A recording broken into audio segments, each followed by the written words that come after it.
Alô, amigos! Vamos agora à última parte teórica da aula de hoje, que é a análise do comportamento. Então a gente vai aprender a dizer como uma função se comporta. Agora, tanto faz dizer comportamento, como dizer variação. O modo como uma função se comporta é o modo como uma função varia. Se comportar e variar tem o mesmo significado dentro do contexto do estudo das funções. A análise do comportamento, a análise da variação de uma função. E o que é isso? Quando você vai analisar o modo como uma função se comporta, o modo como uma função varia, você vai dizer se essa função é crescente ou decrescente ou constante. Dizer se a função cresce, decresce ou se é constante é dizer como a função se comporta, é dizer como a função varia. Agora veja que coisa interessante. Imagine que você tem aqui uma função f e o elemento de domínio 1 tem a imagem 3. O elemento de domínio 2 tem a imagem 4. O elemento de domínio 3 tem a imagem 6. Eu não sei se você notou, nessa função, à medida que o valor numérico dos elementos de domínio aumenta, passa de 1 para 2, aumentou. Passa de 2 para 3, aumentou. As respectivas imagens, passa de 3 para 4, de 4 para 6, elas também aumentam. Moral da história: nesta função f, os elementos de domínio e as respectivas imagens variam no mesmo sentido. Elementos de domínio e respectivas imagens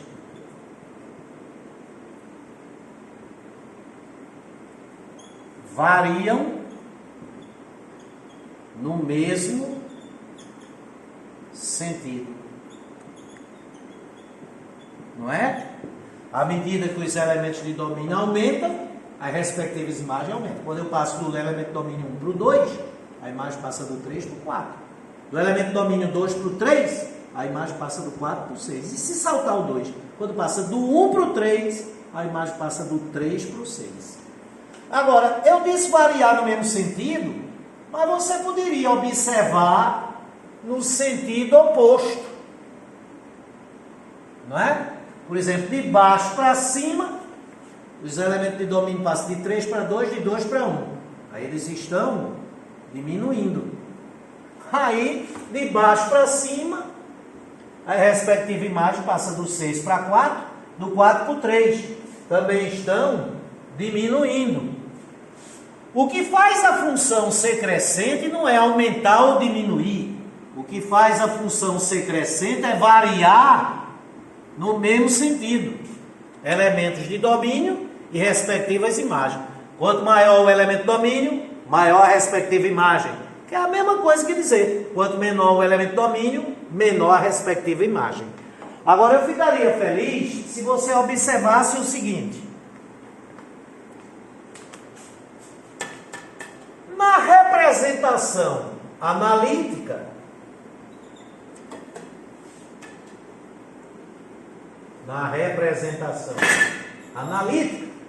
essa flecha é o ponto que tem abscissa 1, ordenada 3.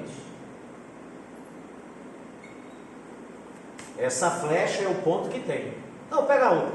Essa flecha é o ponto que tem abscissa 3, ordenada 6. Eu não sei se você notou, quanto mais à direita for a abscissa, mais acima é a respectiva ordenada. Então, quando uma função é crescente, tá certo? Quando uma função é crescente, quanto mais à direita estiver o gráfico, mais alto estarão os pontos. Quanto mais à esquerda estiver o gráfico, mais baixo estarão os pontos. Ou seja, quando a função é crescente, a curva que representa ela analiticamente é ascendente. Viu? Ascender é subir. Aí, se a curva é ascendente, a função f é crescente. Cuidado, não é a função que ascende, é a curva. Nem é a curva que cresce, é a função. A função cresce e a curva sobe. A curva ascende. Numa função crescente, para todo elemento de domínio x1 maior do que o elemento de domínio x2, obrigatoriamente f de x1 é maior do que f de x2. Ou seja, a imagem do elemento de domínio x1 é maior do que a imagem do elemento de domínio x2. É claro que se aqui fosse x1 menor do que x2, f de x1 menor do que f de x2. A desigualdade que compara elementos de domínio tem que ter o mesmo sentido que a desigualdade que compara as respectivas imagens. Vamos ver outro caso aqui. Olhe lá. Aqui. Considere uma função f com os mesmos elementos de domínio da anterior. 1, 2, 3. Se a imagem do 1 for 5, a imagem do 2 for 4 e a imagem do 3 for 1, o que é que você nota nessa função f? Veja lá. O que é que você nota nessa função f? Que à medida que os elementos de domínio aumentam de valor, as suas respectivas imagens diminuem. Quando eu passo do 1 para o 2, a imagem passa do 5 para o 4. Quando eu passo do 1 para o 3, a imagem passa do 5 para o 1. Quando eu passo do 2 para o 3, a imagem passa do 4 para o 1. Ou seja, nesta função, os elementos de domínio e suas respectivas imagens variam em sentidos opostos. Se aumentar os elementos de domínio, diminui a respectiva imagem. Agora, considerando aqui de baixo para cima, 3 para 2, 2 para 1. Se diminuir os elementos de domínio, aumenta as respectivas imagens. E qual seria a consequência analítica disso aí? Eixo das ordenadas, eixo das abscissas. Vamos pegar a primeira flecha aqui, abscissa 1, ordenada 5. Dá esse ponto aqui. Bora pegar a última flecha agora. Abscissa 3, ordenada 1. Eu não sei se você notou uma coisa. Quanto mais à direita vai ficando o gráfico, mais baixo vai ficando o ponto. Então a curva é descendente. A curva é descendente. Se ascender é subir, descender é descer. Né? Quando você aumenta o elemento de domínio, passando de 1 para 3, você diminui a respectiva imagem, passando de 5 para 1. Se a curva é descendente, a função é decrescente. Fácil, né, gente? Ou seja, numa função decrescente, quando o elemento de domínio x1 é maior do que o elemento de domínio x2, se a função for f, obrigatoriamente o f de x1 é menor do que o f de x2, fazendo com que a variação entre os elementos de domínio tenha sentido contrário da variação entre as respectivas imagens. Se eu chegasse aqui e botasse x1 menor do que x2, aqui ficaria f de x1 maior do que f de x2. E para encerrar, muito fácil, né, gente? Vai para cá, Gustavo.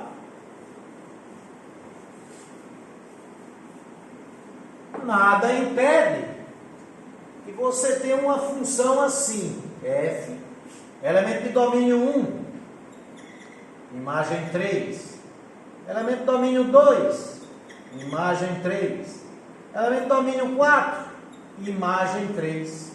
O que é que você nota nessa função? Que quando você varia os elementos de domínio, tanto aumentando de 1 para o 2, do 2 para o 4, como diminuindo de 4 para o 2, do 2 para o 1, a imagem não varia. Quando isso acontece, a função é constante. Então, nas funções constantes, quando variamos os elementos de domínio,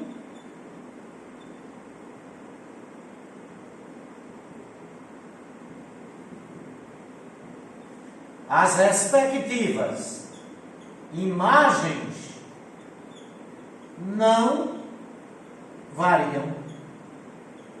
Porque quando você varia os elementos de domínio, se as imagens variarem, a função ou cresce ou decresce.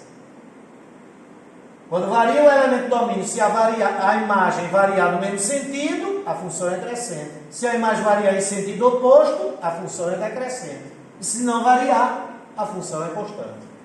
E como seria o gráfico?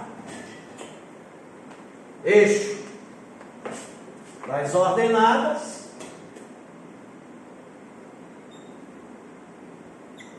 eixo das abscissas, o ponto que tem a abscissa 1 tem a ordenada 3, o ponto que tem a abscissa 4 tem a ordenada 3. Aí você nota o quê?